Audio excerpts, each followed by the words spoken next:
Hello, ladies and gentlemen. Welcome back to episode 841 of The Bravery for Slavery.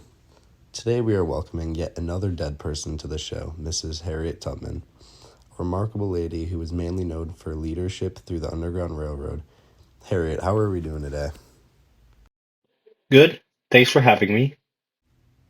So we have heard a lot about you, and we think people want to know more about your story and the tribulations. Perfect. I'd be glad to tell you about anything you want to know. To get a little context before we start off, when did you know you wanted to fight for the justice of African American slaves? I'd probably say it started when I was 12. I remember seeing one of the overseers of the plantation about to throw a heavy weight at a slave. So I instantly threw myself in between them and got hit in the head by the heavy weight, which broke my skull. 12? Yeah, dang. As well as a heavy weight onto the skull? I mean, that sure will happen to you on those big drops.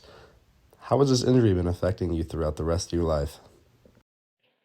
That injury left me with head-splitting headaches and narcolepsy, which caused me to fall asleep randomly for the rest of my life, which helped remind me of what I had to fight for. Oh, yes, back to the important stuff. When exactly did you escape from the plantation, and did you take any other family members or friends along this journey with you? Because knowing me, I would never leave one of my loved ones behind. Around 1840, I was supposed to be freed with my family, as my first owner died and freed us in their will.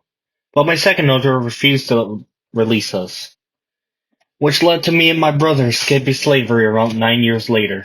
But my brothers got cold feet at the last moment, so I had to escape to Pennsylvania on my own. Oh, that's so lonely for you. No friends and no family. Really could not be me. Ha, ha, ha, ha. Anywho, talk to me about your Underground Railroad system.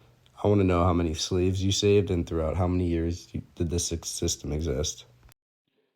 If I recall correctly, the Underground Railroad started in 1800, which was run by William Still, who was an abolitionist who wanted to help colored people escape slavery, which had been happening ever since the country was established.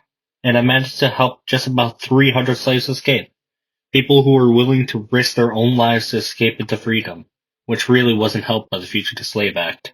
You really did save a tremendous amount of lives, even though you were risking your own. You were just so brave, Harriet.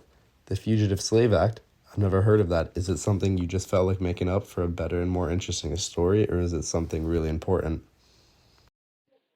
That Fugitive Slave Act was a horrible thing, as it allowed for the recapture of escaped slaves, which meant that for those who managed to escape, they would never truly be safe. Oh, so very interesting to hear about this terrible, terrible act. Post Slave Act, what changes took place?